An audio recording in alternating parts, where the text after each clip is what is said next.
Bonjour, bienvenue sur Investisseur TV dans notre thématique bourse où nous recevons le président d'une société cotée qui vient nous exposer sa stratégie, commenter ses résultats. Aujourd'hui, en visio depuis Dijon, c'est Patrick Alexandre, le président du directoire de Crossject que nous recevons. Patrick, bonjour. Bonjour. Eh bien, commençons, si vous voulez bien, par la présentation de Crossject pour ceux qui ne connaissent pas ou qui connaissent peu votre société. Alors, pour faire simple, Crossject a développé un dispositif d'administration de médicaments sans aiguille et à usage unique, pré-rempli. Et sur cette base-là, on le décline en le combinant avec différentes molécules sur des indications qui sont principalement des indications d'urgence en amont de l'hôpital. C'est-à-dire que vous êtes à diagnostiquer comme étant à risque de faire des crises, on vous prescrit une dose de secours. Cette dose de secours, vous l'avez sur vous en permanence, vous l'avez achetée en pharmacie. La crise intervient, vous n'êtes pas chez vous, vous n'êtes plutôt pas face à l'hôpital, vous n'êtes pas chez votre médecin.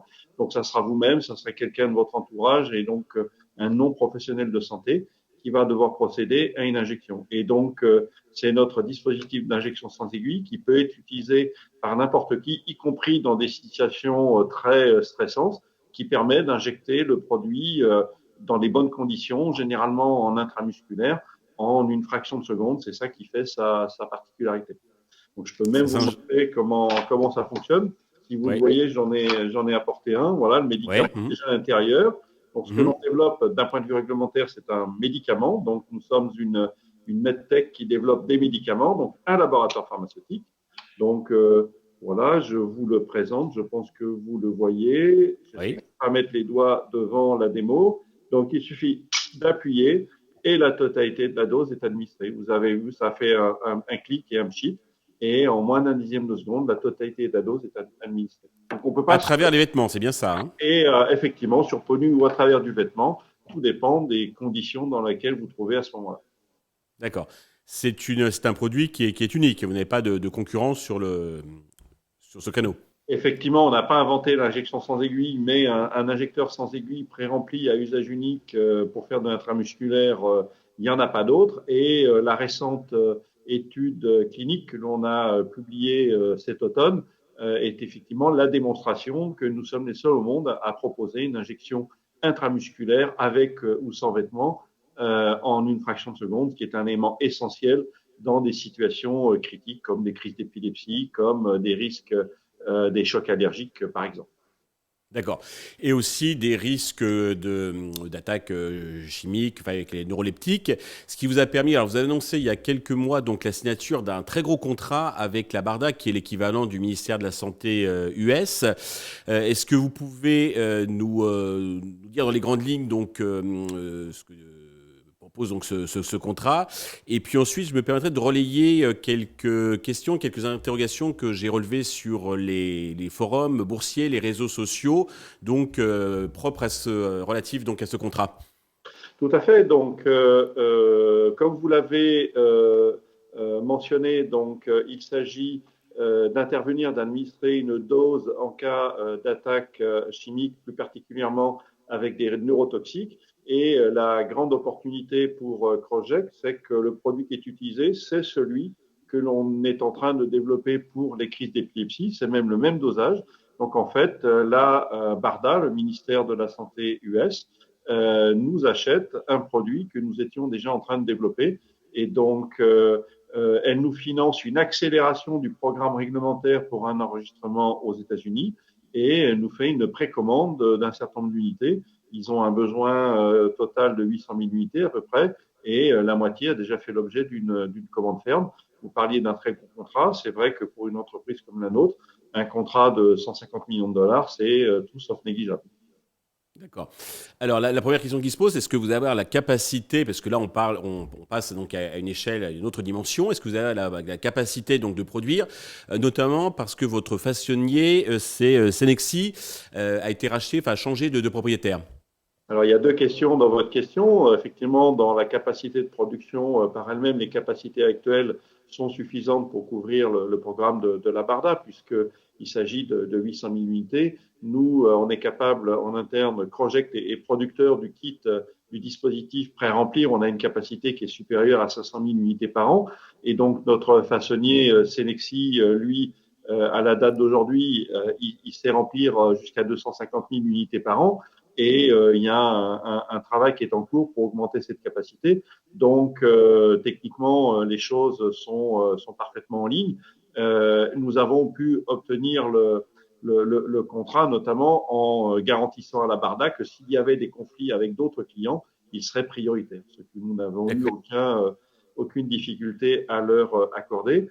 Bon, pour ce qui est du changement de propriétaire, ils ont été rachetés par un autre façonnier, donc le métier reste le même.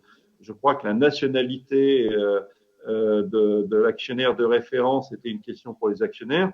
Bon, il faut savoir que Senexi était déjà sous, je dirais, actionnariat chinois, hein, le fonds qui était leur principal actionnaire.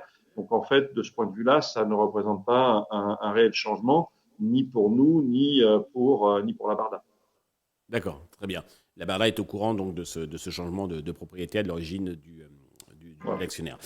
Est-ce que c'est donc ces énormes contrats, encore une fois, avec son exécution, est-ce qu'elle va vous permettre en temps et en ressources donc, de développer vos autres projets, notamment pour la partie épilepsie?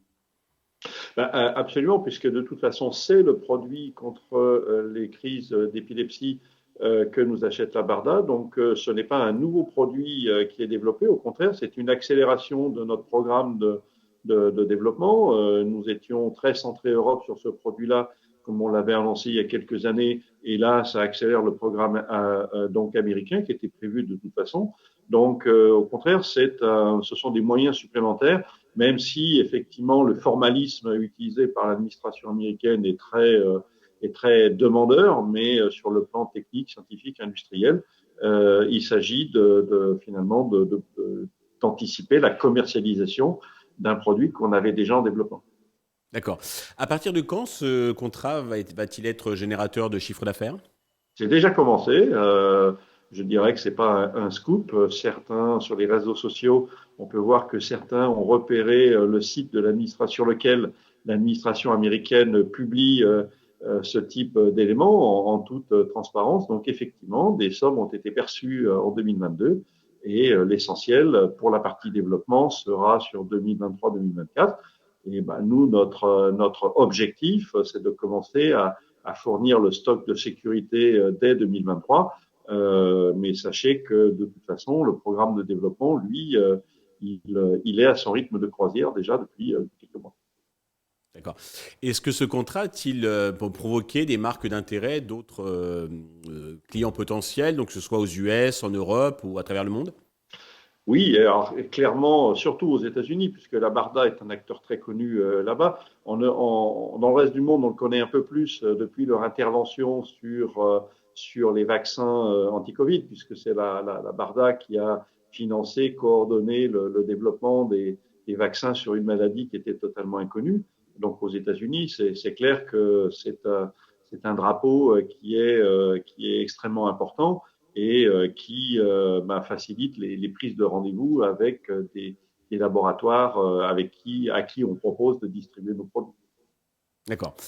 Alors, une question qui est sur un autre sujet, donc, c'est que ça concerne votre financement par CAPSA, par obligation donc convertible en action. Vous en êtes où dans les différentes tranches? Alors, pour préciser que à chaque fois qu'on a annoncé un financement au CAPSA, on était sur un mécanisme où les fonds étaient versés immédiatement. On n'est pas dans un schéma où les fonds arrivent au fil de l'eau. Donc, le carburant est arrivé au tout départ. Et à la date d'aujourd'hui, quasiment, c'est facile à vérifier, la quasi-totalité des OCAPSA ont été convertis. Bon, là, on n'a pas, nous, de visibilité, c'est à quel rythme les acteurs les revendent sur le marché, mais nous avons pris l'habitude de travailler avec un acteur de proximité qui qui fait tout. Et je crois que c'est facile à vérifier. Mais n'inonde pas le marché et ne peut pas être accusé de porter une pression à la baisse trop importante. D'accord. Une autre interrogation que j'ai vue passer, c'est est-ce que Crossgect est approché par des grosses pharma pour un rachat? Ça, effectivement, c'est le genre de questions que beaucoup se posent. Vous comprendrez que je ne peux pas divulguer ce type d'informations, sachant que effectivement, si on regarde ce qui s'est passé ces dernières années aux États-Unis, il y a deux acteurs que l'on suit particulièrement qui sont sur un modèle économique semblable au nôtre. Enfin, nous sommes plutôt semblables à eux parce qu'ils ont un peu plus d'ancienneté, comme Antares Pharma ou Kaleo, donc qui développent des injecteurs avec aiguille d'une autre génération que les nôtres, mais qui tous les deux ont été rachetés par des fonds. Dans le cas d'Antares, c'est une transaction d'environ 1 milliard de dollars, et dans le cas de Kaleo Pharma, qui est beaucoup plus jeune, avec beaucoup moins de produits en développement, on était plutôt aux alentours de 300 millions de dollars. Donc aujourd'hui, effectivement, ce type d'activité suscite des intérêts plus de fonds d'investissement que de laboratoires pharmaceutiques. Très bien, c'est clair. Pour conclure, alors, votre titre donc, est en progression, donc avec ce contrat de plus de 55% environ sur un an. Pour conclure, quels sont les enjeux donc, pour les prochains mois? Est-ce que vous avez un message particulier à adresser à destination de tous les investisseurs, actionnaires qui nous regardent? Déjà, effectivement, ce contrat auquel vous faites référence est un contrat majeur, qui est aussi un contrat très structurant pour nous, parce que c'est de réussir la transformation de la culture de l'entreprise, d'une entreprise qui fait du développement vers une entreprise qui fabrique. Donc, bien entendu, on n'a pas attendu la signature de ce contrat pour y arriver, mais ce contrat nous met le pied à l'étrier, et il s'agit d'une gestion active de la part de la BARDA, c'est-à-dire que nous devons faire enregistrer le produit auprès de la FDA. Eh bien, la BARDA nous guide et nous assiste dans ce processus-là. Donc, c'est de manière accompagnée que nous travaillons sur cette dernière ligne droite dans l'objectif, plus que l'espoir, l'objectif de commercialiser nos premiers produits à la fin de cette année ou en début d'année prochaine.